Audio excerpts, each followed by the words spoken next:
The new Paws tax is very simple one. So you come to your tax section. So you're going to see it said get paused. So what you need to do is just to tap on it.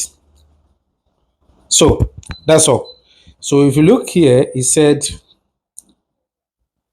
2.8 million of 10 million. So when the number of people that tapped on it gets to 10 million, this tax will be activated. Then you'll be able to claim your 10,000 tokens. You get that? So that is just it. Very simple, straightforward, and easy.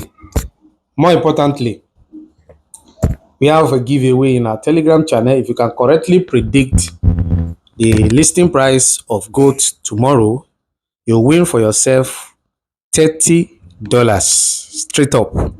So check the link in the comment section and description of this video. Find yourself in a Telegram channel and make your prediction. See you in class. See you in my Telegram channel.